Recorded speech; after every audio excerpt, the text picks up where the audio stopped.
September 17, 1944. The skies over Holland darken with an armada unprecedented in military history.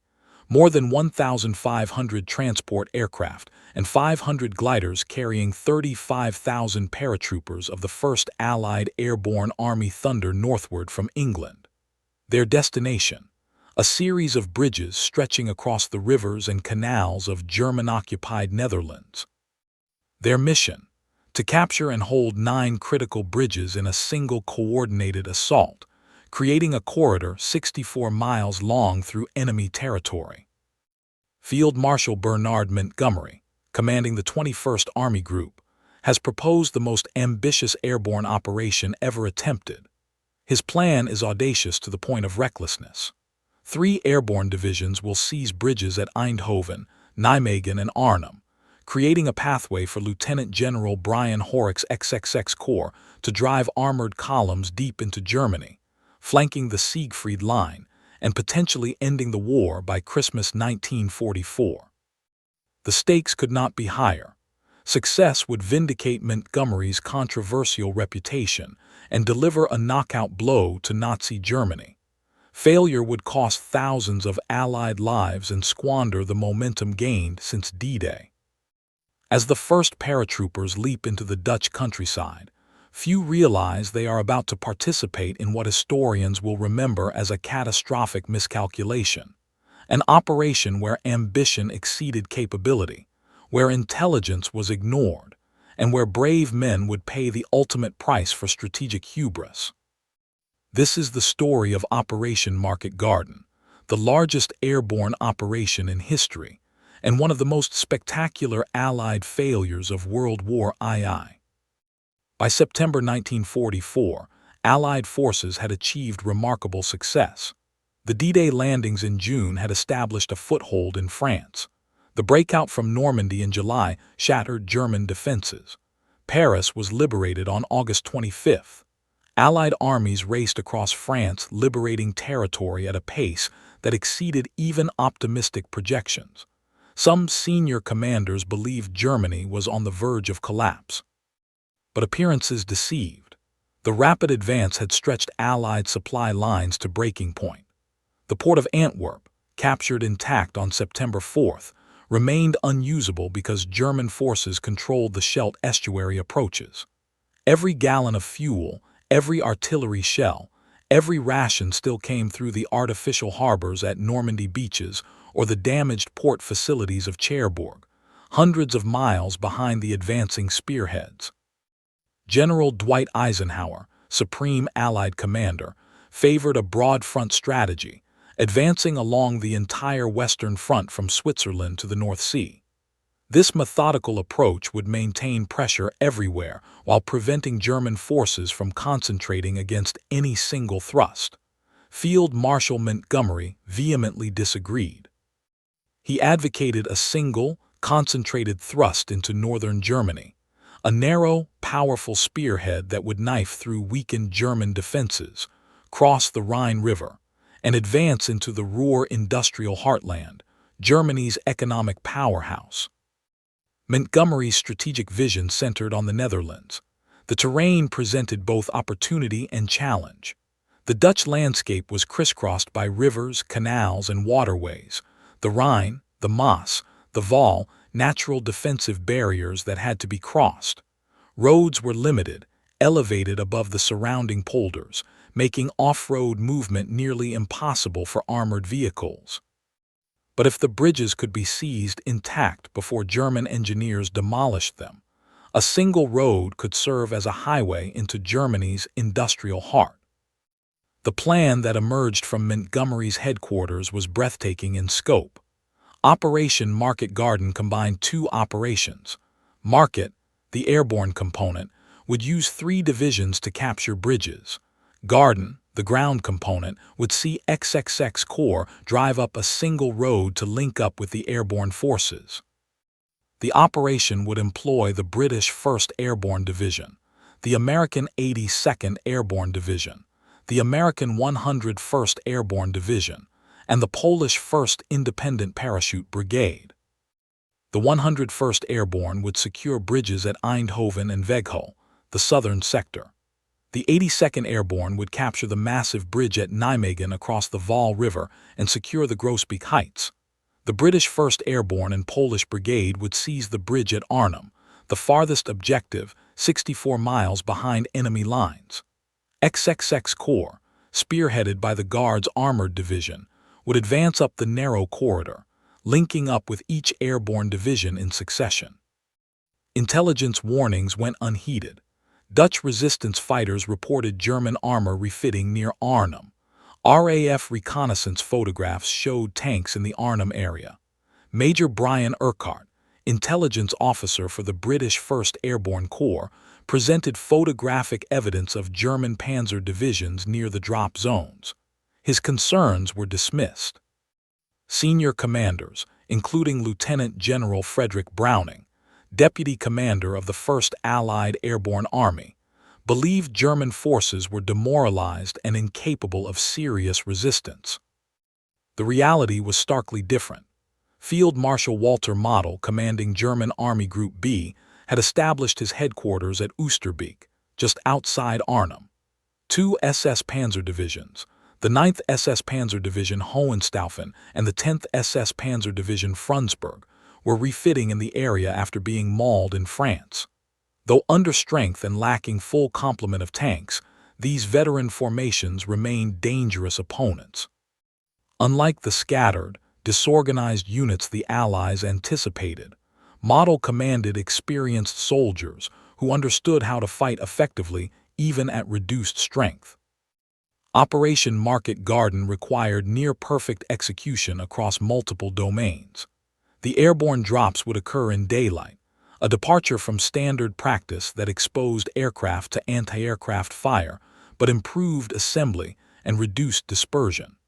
3 divisions would land simultaneously across a front stretching 64 miles, the largest airborne operation ever attempted.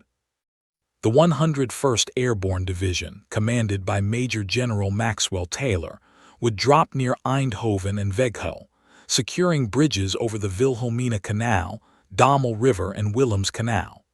Their sector, though featuring multiple objectives, was closest to the advancing ground forces and offered the best chance for rapid link-up. The 82nd Airborne Division, led by Brigadier General James Gavin, faced more challenging objectives. They would seize the bridge at Grave over the Maas River, multiple smaller bridges, and most critically, the road bridge at Nijmegen across the Waal River. Gavin also had to capture and hold the Grosbeek Heights, high ground dominating the surrounding area. The 82nd would drop with the dual mission of bridge seizure and terrain control. The British 1st Airborne Division, commanded by Major General Roy Urquhart, drew the most difficult assignment. They would land 6 to 8 miles from their objective, the road bridge at Arnhem, an unprecedented distance caused by concerns about German anti-aircraft positions near the bridge and unsuitable terrain closer to the target. The division would have to march overland through urban areas to reach their objective. 3 battalions would advance on different routes, with only 1 battalion assigned to capture the bridge itself. Lieutenant General Brian Horrock's XXX Corps would advance up Highway 69, a single elevated road barely wide enough for 2 tanks abreast. The Guards Armored Division would lead, followed by the 43rd Infantry Division and additional armored units. They had to cover 64 miles through enemy territory in 2 to 3 days, linking up with each airborne division in sequence. Any delay would leave the paratroopers isolated and vulnerable. The plan contained fatal flaws apparent to experienced officers but overlooked or dismissed by senior commanders. The single-road axis of advance meant any German resistance could bottle up the entire column. The British drop zones were far too distant from the Arnhem Bridge. Communication equipment was known to be unreliable. The operation depended on multiple successive events occurring exactly as planned, with no contingency for delay or setback. Most critically, the plan assumed German forces were beaten and incapable of serious resistance.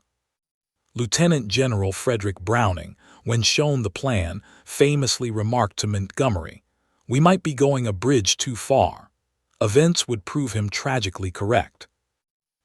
Day 1. September 17, 1944, initial landings. The Armada began taking off from 24 airfields across southern England at dawn. C-47 transport aircraft, towing Waco and Horsa gliders, formed aerial trains stretching for miles. Fighter escorts accompanied the massive formation. The spectacle was overwhelming, the largest single-day airborne operation in history. Weather conditions were perfect. Clear skies provided excellent visibility. The northern route over the North Sea minimized exposure to German fighters. As the formations crossed into Dutch airspace, scattered anti-aircraft fire erupted, but losses were light.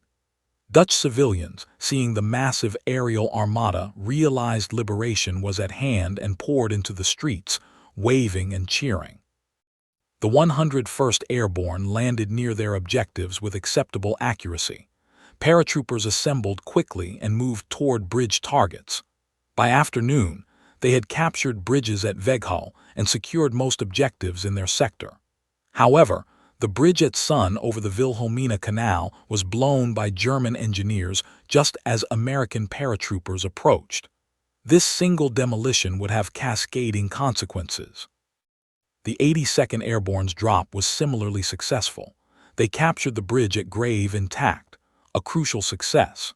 However, General Gavin made a controversial decision. Concerned about German forces potentially attacking from the Reichswald forest, he prioritized securing the Grosbeek Heights over immediately assaulting the bridge at Nijmegen. This decision, though defensible from a tactical perspective, meant the critical bridge at Nijmegen remained in German hands on the first day.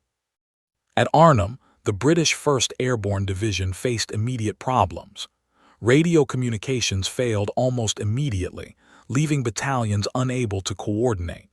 The decision to land 6 miles from the bridge now proved catastrophic. 3 battalions advanced on separate routes toward Arnhem. German resistance, initially light, stiffened rapidly as SS forces deployed to block the British advance. Only Lieutenant Colonel John Frost's 2nd Battalion, advancing along the river road, reached the bridge. By nightfall, Frost's approximately 740 men occupied buildings at the northern end of the Arnhem Bridge. They dug in, preparing to hold until XXX Corps arrived. The other British battalions encountered increasingly fierce resistance and were unable to reach the bridge. Major General Urquhart, attempting to reach his forward units, became cut off from his headquarters and spent the next 36 hours hiding in an attic, unable to command his division during the critical opening phase. On the ground, XXX Corps began their advance at 14:35 hours after a massive artillery barrage. The Guards' Armored Division moved up Highway 69, led by tanks and infantry. Within minutes, they encountered German resistance. The narrow road became a death trap. German guns positioned in the flanking terrain knocked out lead vehicles, blocking the highway. Engineers had to clear disabled tanks before the advance could continue. What was supposed to be a rapid thrust became a grinding, methodical battle. By nightfall of the first day, the operation was already behind schedule. XXX Corps had advanced only 7 miles instead of the planned 13. The bridge at Sun was destroyed, requiring engineers to construct a Bailey Bridge before the advance could continue. At Nijmegen, the crucial bridge remained in German hands. At Arnhem, only 1 battalion had reached its objective, and that battalion was now isolated and under attack. Day 2, September 18, 1944, the German response. Field Marshal Model, recovering from initial shock, responded with characteristic efficiency. He ordered SS Panzer units to seal off the British at Arnhem while simultaneously moving forces to defend the Nijmegen Bridge. German commanders understood immediately that the key to defeating Market Garden was preventing the ground forces from linking up with the airborne troops. At Arnhem, SS forces launched coordinated attacks against Frost's isolated battalion at the bridge. German armor, including Tiger tanks and self-propelled guns, methodically destroyed the British positions. Frost's men fought with extraordinary courage, repelling attack after attack, but they were running low on ammunition, food, and medical supplies. German forces also closed in on the remaining British battalions attempting to reach the bridge, trapping them in the suburbs west of Arnhem. The second lift of reinforcements and supplies arrived as scheduled, but chaos ensued. Some units landed directly on German positions. Supply drops, hampered by the captured drop zones being overrun, fell into German hands.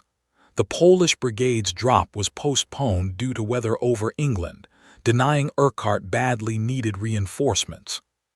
XXX Corps engineers completed the Bailey Bridge at Sun by 600 hours, allowing the advance to resume. The Guards' armored division pushed northward, but progress remained painfully slow. German forces, though outnumbered, used the narrow highway to maximum advantage. Small blocking forces, often just a few anti-tank guns supported by infantry, could halt the entire column. Each position had to be cleared methodically, consuming precious time. At Nijmegen, the 82nd Airborne finally launched attacks against the bridge. German defenders, reinforced overnight, repelled the initial assaults. The bridge, massive and heavily defended, proved far more difficult to capture than anticipated. SS troops held strong positions on both approaches. Day 3, September 19, 1944, the crisis deepens. By the third day, Operation Market Garden was in crisis. At Arnhem, Frost's battalion continued to hold the north end of the bridge against overwhelming odds. German armor and infantry surrounded their positions, systematically destroying buildings. Casualties mounted. Medical facilities overflowed with wounded. Ammunition dwindled to critical levels. Frost himself was wounded. Still, the British paratroopers held, demonstrating extraordinary valor against impossible odds. The remainder of the British 1st Airborne Division was compressed into an ever-shrinking perimeter west of Arnhem. German forces, including elements from both SS Panzer divisions, attacked from multiple directions. The lack of radio communications meant scattered British units fought isolated battles, unable to coordinate effectively. General Urquhart, having finally regained control of his headquarters, realized the situation was desperate. XXX Corps finally reached Nijmegen on September 19th, linking up with the 82nd Airborne. The link-up, cause for celebration, came more than 24 hours behind schedule. Ahead lay the Nijmegen Bridge, still firmly in German hands. Without that bridge, XXX Corps could advance no farther. The British 1st Airborne at Arnhem was now 64 miles ahead, isolated and surrounded, with no prospect of relief. The battle for Nijmegen Bridge became the operation's turning point. American paratroopers of the 82nd Airborne and British tanks of the Grenadier Guards launched a coordinated assault. In one of the war's most daring actions, Major Julian Cook led the 3rd Battalion, 504th Parachute Infantry Regiment in a daylight river crossing of the Vaal River in canvas boats under intense fire.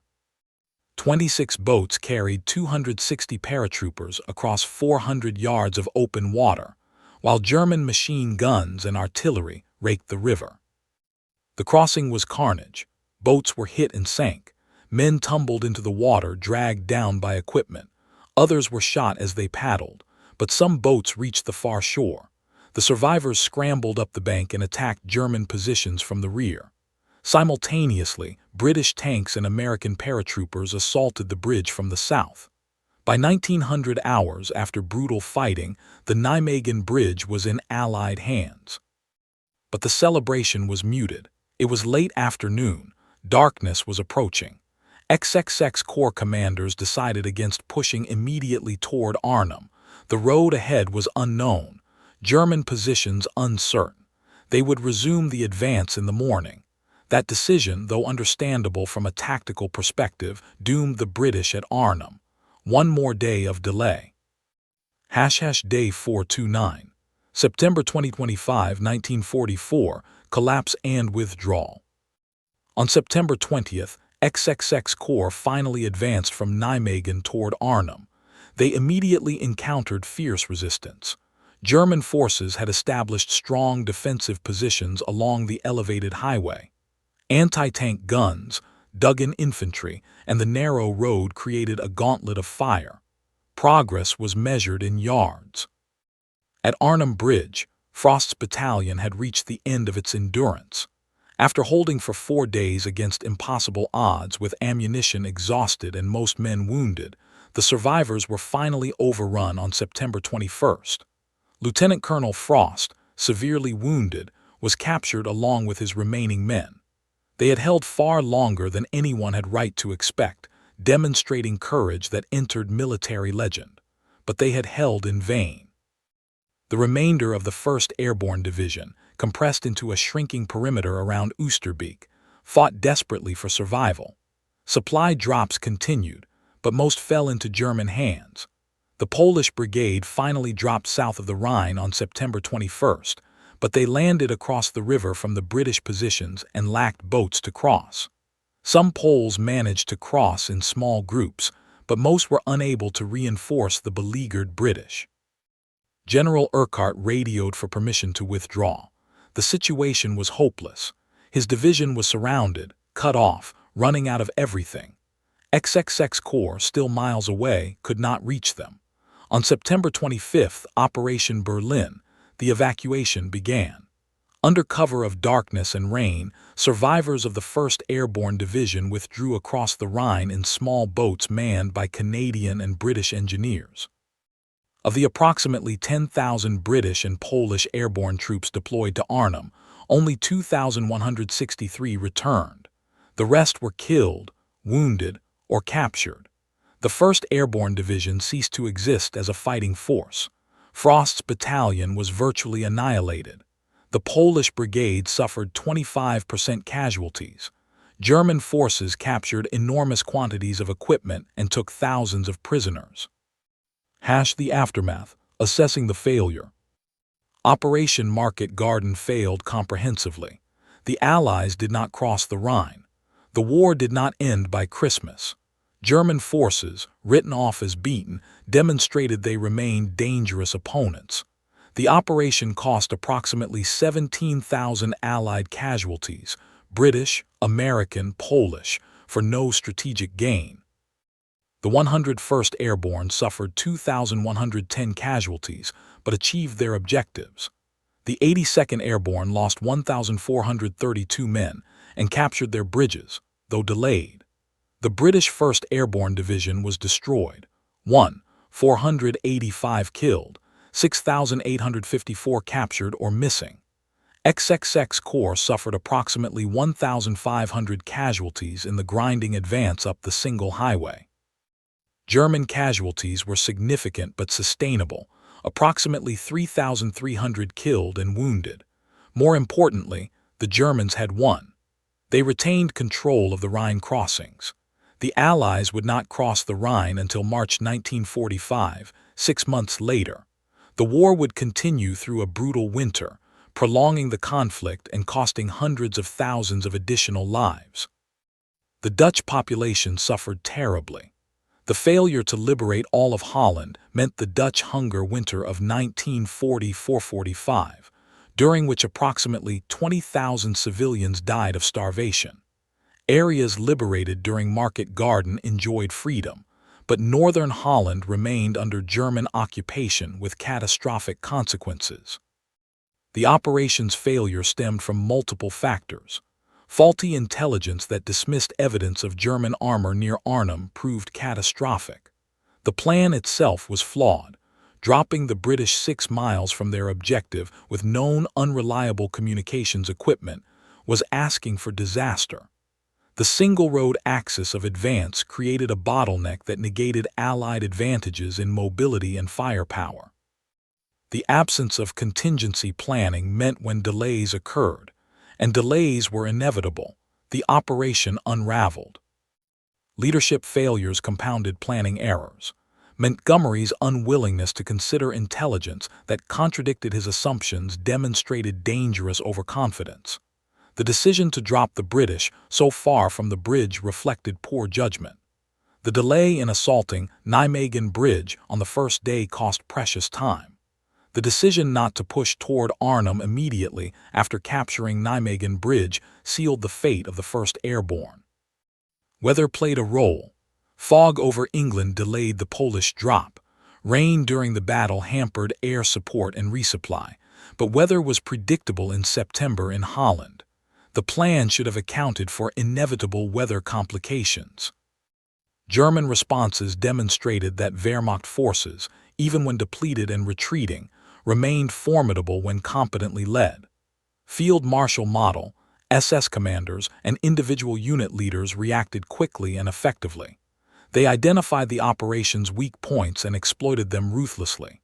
The quality of German soldiers, particularly SS veterans, exceeded Allied expectations. The human cost, beyond statistics. Behind the casualty figures lie thousands of individual tragedies. Lieutenant Colonel John Frost spent the remainder of the war in a German POW camp. His extraordinary leadership at Arnhem Bridge recognized with the Distinguished Service Order. Major Robert Kane of the 2nd South Staffordshire Regiment won the Victoria Cross for incredible bravery at Oosterbeek, single-handedly destroying multiple German tanks with a PIAT anti-tank weapon. Major Julian Cook, who led the heroic Vaal River crossing at Nijmegen, survived the war. 28 of his men did not. The 3rd Battalion, 504th Parachute Infantry Regiment suffered 50% casualties in that single action, an astronomical price for capturing the bridge. Thousands of Dutch civilians assisted the Allies during the operation. They guided lost paratroopers, hid wounded soldiers, provided food and shelter at great personal risk. Many paid with their lives when discovered by German forces. After the withdrawal, German authorities conducted brutal reprisals against Dutch civilians suspected of helping Allied forces. The German civilian population in the border regions suffered as well. The fighting destroyed villages, killed civilians caught in crossfire, and displaced thousands. War recognizes no distinctions when artillery falls and buildings burn. Lessons and legacy. Operation Market Garden entered military history as a case study in flawed planning and operational overreach. Staff colleges worldwide analyzed the operation, teaching lessons about intelligence evaluation, planning assumptions, logistics, and the dangers of overconfidence. The operation demonstrated that airborne forces, no matter how elite, cannot hold isolated positions indefinitely without relief. Paratroopers are light infantry, lacking the heavy weapons and supplies for sustained operations. Market Garden confirmed that airborne operations require rapid link-up with ground forces or they become suicide missions. The failure vindicated Eisenhower's broad front strategy. Montgomery's proposed narrow thrust, even if Market Garden had succeeded, would have created a vulnerable salient deep into German territory. The logistical challenges of supplying a single narrow corridor through enemy-held territory might have proven insurmountable even with bridges intact. The operation had one significant positive outcome: the liberation of southern Holland. Cities like Eindhoven celebrated freedom, though northern regions remained occupied. The captured bridges at Nijmegen and elsewhere provided useful infrastructure for future operations, though at terrible cost. Conclusion: a bridge too far. Operation Market Garden stands as one of World War II's great what-ifs. What if the British had dropped closer to Arnhem Bridge? What if intelligence about German armor had been heeded? What if XXX Corps had advanced immediately after capturing Nijmegen? Each question leads to alternate scenarios, but history records only what happened. The operation failed because it was too ambitious, too complex, and too dependent on everything proceeding perfectly. War is chaotic, unpredictable, and resistant to neat plans. Market Garden required a sequence of successes across multiple domains: airborne assault, ground advance, bridge capture, logistics, weather, communications, all synchronized perfectly across 64 miles of enemy territory. When any element failed, the entire operation was jeopardized. Field Marshal Montgomery never fully accepted responsibility, blaming weather, Polish delays, and subordinate execution. But the fundamental flaws were strategic, not tactical. The plan asked brave men to accomplish the impossible. They tried magnificently. Thousands paid with their lives, and their courage deserves recognition even as the operation's failure demands acknowledgement. Operation Market Garden remains controversial among historians.